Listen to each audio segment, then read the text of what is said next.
The enemy of the people, I call him. CNN's fake news. I don't take questions. I don't take questions from CNN. The president and the press, an ongoing battle between Donald Trump and the media that covers him. What's behind it and who's winning the fight for the hearts and minds of the American people? Hello, I'm Anand Naidu, and this is The Heat.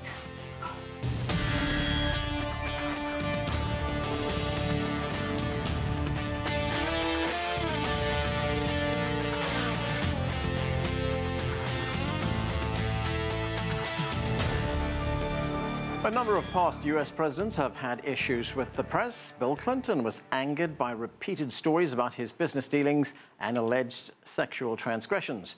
Richard Nixon famously compiled an enemies list, ordering the Internal Revenue Service to audit the tax returns of journalists who angered him. And then there's Donald Trump. He has repeatedly castigated the media, calling them, quote, dangerous, sick, and the enemy of the people. We begin with this report from CGTN's Jim Spellman. They can make anything bad because they are the fake, disgusting news. U.S. President Donald Trump going after his favorite target, journalists. Does everybody like the press? The businessman turned politician has often used the media to his advantage, but as he moved from Trump Tower to the White House, his view of the press has changed. And as a businessman, I was always treated really well by the press. You know, the numbers speak and things happen, but I've always really had a very good press. And it wasn't until I became a politician that I realized how nasty, how mean, how vicious, and how fake the press can be. Trump has called reporters the opposition party and the enemy. The enemy of the people, I call him. Leslie Clark is a veteran Washington reporter for McClatchy newspapers. I consider myself an informer of the people. She says the president has his own definition of fake news. Generally, it seems to be that he means anything that he doesn't like, news that he doesn't like, anything that takes him to task or sort of says that he might be misleading people when he states something. A pair of UN human rights experts have released a statement warning about Trump's attitude toward the press. It reads in part, his attacks are strategic, designed to undermine confidence in reporting and raise doubts about verifiable facts. These attacks run counter to the country's obligations to respect press freedom and international human rights law.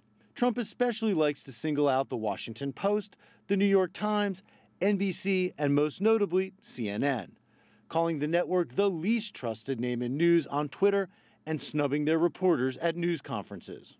CNN's fake news. I don't take questions. I don't take questions from CNN. Trump regularly attacks the media at his rallies. CNN White House correspondent Jim Acosta has become a frequent target of the president's anger. And Wolf, just to give you a sense as to what's happening right now, you can hear there is a chorus of boos and other chants from this Trump crowd here in Tampa, Florida. They're saying things like CNN sucks, go home, and fake news. Acosta says many of Trump's supporters only follow media outlets that back the president. A lot of these folks out there, they're getting their sense of what we do twisted and warped by some people out there who just want to do the president's bidding. Mr. President. There are signs Trump's repeated criticisms are having an impact. A recent Ipsos poll finds that 43% of Americans say the mainstream media treats President Trump unfairly. 29% agree with the president that the news media is the enemy of the American people. Last week, more than 300 U.S. newspapers, in a coordinated effort, published separate editorial commentaries taking on President Donald Trump for attacking the media. But few in Washington expect the president to change course. He loves press attention. I mean, he is drawn to it like a moth to a flame. He loves to be on TV, but he also likes an opponent. He also likes somebody to, bat around, and that makes a great opponent. Newspaper reporters, the TV reporters aren't that popular among people, so I think it gives him a great opponent to bat around. There are growing concerns, including from the UN, that these attacks on the media from the White House could lead to violence against journalists. Jim Spellman, CGTN, Washington.